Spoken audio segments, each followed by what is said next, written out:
আসসালামু আলাইকুম, শুভ দুপুর সবাইকে। কি অবস্থা, সবাই কেমন আছেন? আশা করি সবাই ভালো আছেন। আমি আল্লাহর রহমতে ভালো আছি। মশলা কষিয়ে নিচ্ছি। মশলা কষানোটা একদম ইজি একটা ব্যাপার হয়ে গিয়েছে, কারণ যারা রান্না করতে করতে অভ্যস্ত হয়ে গেছে তাদের জন্য মশলা কষানোটা একদম চোখ বন্ধ করে একটা আইডিয়া করে রান্না করা যায়।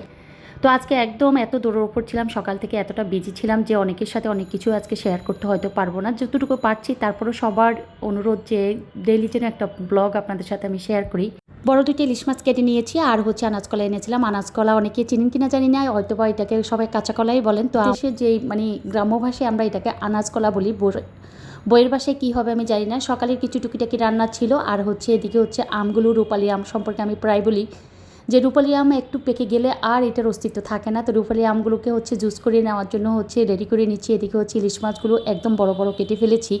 কাটার পর মনে হলো যে আর একটু ছোটো সাইজ কাটলেই হতো, কোলের অংশটাকে কেটে দুভাগ করে ছোট ছোট পিস করলে বেটার হতো। তো যেহেতু করে ফেলেছি, মনে ছিল না যে যখন কাটছিলাম তখন একদমই মাথায় কী কাজ করছিল আল্লাহ ছাড়া কেউ জানে না। যখন কেটে ফেললাম বড় বড়, তখন মনে হলো যে মাছগুলো আমি একদম বড় বড় পিস করে ফেলেছি, আরও ছোট পিস করলে পারতাম। তো এদিকে হচ্ছে চিংড়ি মাছও ভিজিয়েছি, দেখাচ্ছি কী রান্না করছি।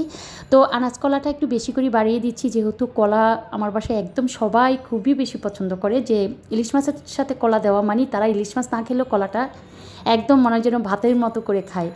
কলাটাকে অনেক বেশি পছন্দ করে আমার বাসায় সবাই। আর এদিকে হচ্ছে কলার জন্য একটা টিপস দিচ্ছি। অনেকে আমাকে বলেছিলেন অনেকভাবে যে আপু, কলার চামড়া অত বেশি ফেলবেন না, আয়রন চলে যায়। হ্যাঁ, এটা সত্য কথা যে কলার চামড়াতে আয়রন থাকে, একটু হালকা করে ফেললে আয়রনটা থাকে। আবার আয়রনের জন্য যদি আমি কলার চামড়াটা একদম হালকা করে ফেলে তাহলে হয় কি যে কলার তরকারিটা একদম ঘনত্ব হয়ে যায় কেমন জানি আয়রনে, আর হচ্ছে কালো কালো থাকে তরকারির রঙটা। তো এই জন্য হচ্ছে আমি একটু ফেলে দিয়েছি। দেন হচ্ছে আবার হলুদ দিয়ে একটু লবণ দিয়ে ভালো করে চটকে ইচ্ছা মতো, তারপরে হচ্ছে ফ্রেশ পানি দিয়ে অনেকক্ষণ পর্যন্ত ধুয়ে তারপরে হচ্ছে মাছের সাথে দিয়ে দিচ্ছি। যে মাছের সাথে দিলাম সেটা হচ্ছে বললাম ইলিশ মাছ। ইলিশ মাছের সাথে হচ্ছে আনাজ কলা দিয়ে রান্না করেছি, আর চিংড়ি মাছ দিয়ে হচ্ছে শাক রান্না করছি। আর ওদিকে হচ্ছে আমের জুসটা করে নিচ্ছি। 12টা থেকে 1টা বাজলে তো এখন আমের সিজন, সবাই আমের প্রতি একটা লোভ থাকে। যে সিজনটা চলছে এই সিজনটাই হচ্ছে আম কাঁঠালের সিজন। এই সিজনে হচ্ছে আম আর কাঁঠাল প্রত্যেকটা বাসায় সবাই একটু কম বেশি রাখার চেষ্টা করে যতটুকু পারা যায়। আর সিজন শেষ হওয়ার সাথে সাথে আম আর হচ্ছে কাঁঠাল একদম চলে যায়। আবার হচ্ছে এই সিজনের জন্য সবাই আমরা অপেক্ষা করি। আসলে আমরা যারা বাংলাদেশে থাকি, সিজন ফলগুলোর প্রতি প্রচণ্ড মায়া থাকে আমাদের। যেমন আমের সিজন আর হচ্ছে কাঁঠালের সিজন, একটু ফলের জন্য কিন্তু আমরা এই সিজনের জন্য অনেক বেশি অপেক্ষা করি। আর যখনই আসে একদম অপেক্ষা করি কখন বাজারে আসলো, কখন নিজেদের গাছে ধরলো, কখন কেউ পাঠাবে বা আনবে বা নিজেরা কিনবো। সব কিছু মিলিয়ে আম কাঁঠালটা একদম দ্রুত শেষ হয়ে যায়, দ্রুত আসে।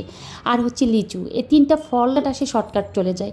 তো দুপুরের রান্নাগুলো তো শেয়ার করছি। অনেকগুলো হচ্ছে কলা দিয়ে দিয়েছি। 2টো ইলিশ মাছের সাথে মাছগুলোও কিন্তু বড় বড় ছিল। আমি ইচ্ছা করলে একটু ছোটো ছোটো সাইজ করে কাটলে আর একটু বেটার হতো।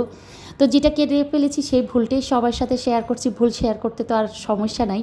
তো এদিকে হচ্ছে যখন মাছটা একদম কষানোর পর একটু পানি দিলাম, পানিটাতে বরক আসার পর হচ্ছে কি যে আমি কলাগুলো দিয়ে দিলাম উপর দিয়ে, কারণ কলাটাও সফট, মাছটাও সফট, একদম তাড়াতাড়ি সিদ্ধ হয়ে যাবে। ওদিকে হচ্ছে চিংড়ি মাছ দিয়ে হচ্ছে কলমি শাকটা রান্না করছি।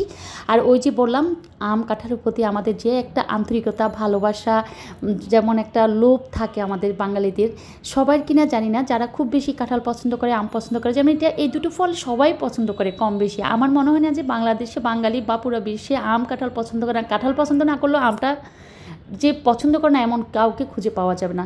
তো আম কাঁঠালের সিজন, আমটা তো জুস করতেছি। আর কাঁঠাল কেটে নিয়েছিলাম, কাঁঠালটা একদম ভালো ছিল না। কেন জানি কাঁঠালের কোষগুলো, কাঁঠালের যে ভিতরের যে কি বলে, আমাদের দেশে সেটাকে বোথা বলে, আপনারা যা বলেন আমাকে শেয়ার করবেন, যে ভিতরের মাঝখানে যে শ্বাসটা থাকে, শ্বাসের সাথে হচ্ছে কাঁঠালগুলো আটকে ছিল। আর দেন হচ্ছে আমরা টেনে টেনে একটু উঠিয়েছিলাম, তবে কাঁঠালটা ভালো।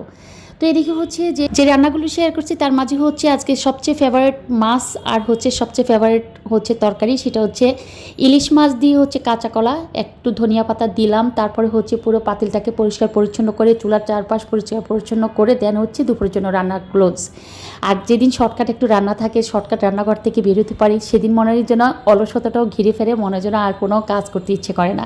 কাঁঠালের বীজের দিকে তাকিয়ে আছি। ইদানিং হচ্ছে কাঁঠালের বীজের এতটা যত্ন করতেছি, যত কাঁঠাল ভাঙি, সব কাঁঠাল ভাঙার পর হচ্ছে কি কাঁঠালের বীজগুলোকে ভালোভাবে ঘষে ঘষে ধুয়ে পরিষ্কার পরিচ্ছন্ন করে দেন হচ্ছে শুকিয়ে আবার সংরক্ষণ করে রাখার চেষ্টা করি। কারণ কাঁঠাল খাবার পর হচ্ছে কাঁঠালের বীজটা কিন্তু মাস্ট খাবেন, অনেক পছন্দনীয় একটা কাঁঠালের বিচি, যেটা ভর্তা করলেও ভালো লাগে, কোনো মাংসের সাথে দিলেও ভালো লাগে।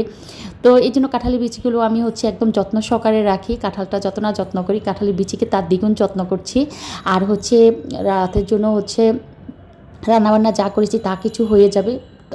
শাকটা যদিও শেষ হয়ে যায়, মাছটা থেকে যাবে।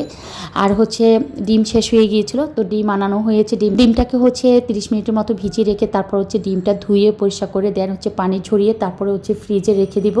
এই ফাঁকে হচ্ছে দুপুরের কাজ শেষ, তো নিজের রুমে চলে আসা, নিজের রুমে ফ্রেশ হয়ে একটু হালকা পাতলা একটু ঘাম ঝরিয়ে তারপরে হচ্ছে গোসল করা, আবার হচ্ছে পাশাপাশি সবার জন্য খাবার রেডি করা। আর হচ্ছে আজকের ব্লগটা এখানে শেষ করে দিলাম। সবাই অনেক বেশি ভালো থাকবেন, সুস্থ থাকবেন, আমার ব্লগের সাথে থাকবেন। পরবর্তী ব্লগ দেখার জন্য সবাইকে অনেক অনেক আমন্ত্রণ করছি, কারণ আজকে এতটা বিজি ছিলাম যে আজকে পুরো বাসার সকাল থেকে বা বিকাল পর্যন্ত কি করেছি সব শেয়ার না করে ছোট্ট করে ব্লগটা শেয়ার করলাম। আল্লাহ হাফেজ।